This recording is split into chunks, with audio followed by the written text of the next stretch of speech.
उदास क्यों हैं? कैकेयी जी चुप रही, कुछ नहीं बोली। महाराज बोले, बताइए देवी।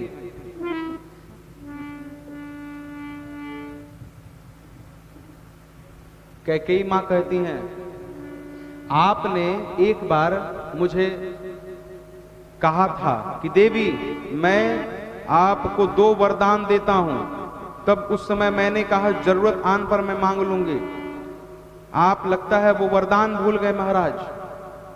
महाराज बहुत प्रसन्न थे। महाराज बोले, देवी 2 क्या होता है, 4 मांगो। राम की सौगंध, राम की सौगंध जो कहोगी वो करूंगा। मंथरा पहले सिखा दी थी कैकेयी जी को कि देखो, जब तक महाराज राम की सौगंध न खाएं तब तक कुछ मांगना मत। क्यों? सौगंध नहीं खाएंगे और तुम मांग दी तो महाराज बदल जाएंगे, ये छोड़ के कुछ और मांग लो। लेकिन यदि एक बार अपने पुत्र श्री राम की प्रतिज्ञा ले लेंगे तो फिर रघुकुल रीत सदा चली आई, प्राण चला जाएगा लेकिन महाराज फिर बदलेंगे नहीं।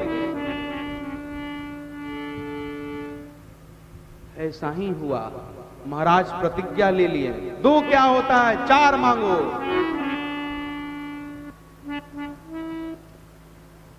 अब कैकेयी मां केशों को संवारती हैं, जो गहने पहनी हुई थी सभी को ठीक की, इधर उधर सब बिखेर दी थी, बाल खुला करके पड़ी हुई थी जमीन पर, सभी को संवारती हैं, रानी की तरह वेशभूषा में आती हैं और महाराज के पास जाकर कहती हैं, महाराज मुझे 2 वरदान चाहिए। पहला सुनिए, सुनहु प्राण प्रिय भावत जी का, देहूं एक बर भरत ही टीका।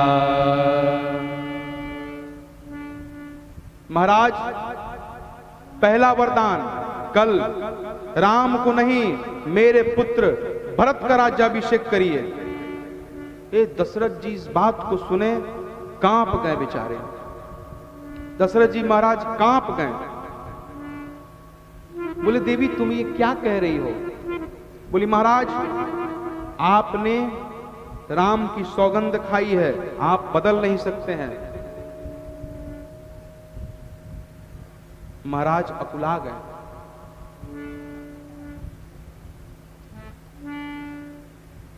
वो बोलते हैं, देवी तुम्हारा दूसरा वरदान क्या है? महाराज आप सुन नहीं पाइएगा। बोले, देवी जो कहना है आज कह डालो।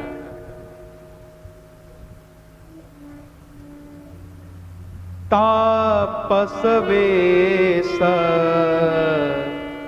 विशेष उदासे।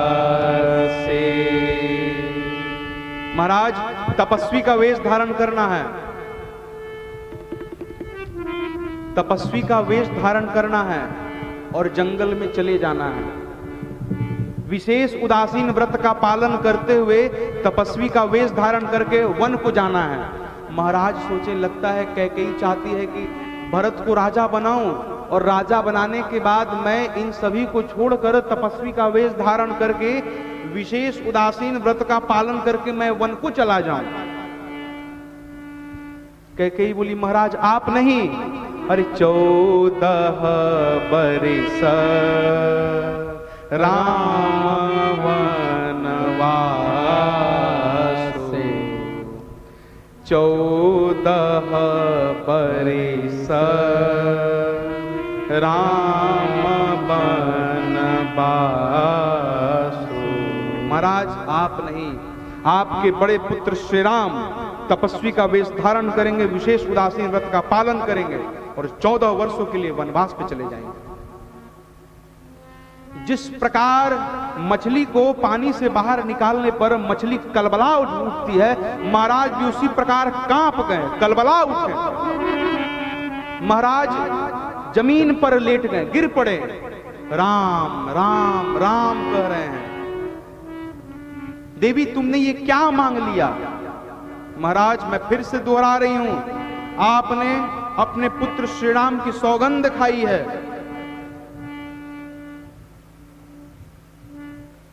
रात भर महाराज परेशान रहे, कैकेयी जी से कुछ बोले नहीं, एक कोने में जाकर दिन रात भर महाराज अचेत अवस्था में पड़ के श्री राम राम राम हा राम राम राम राम कर रहे हैं।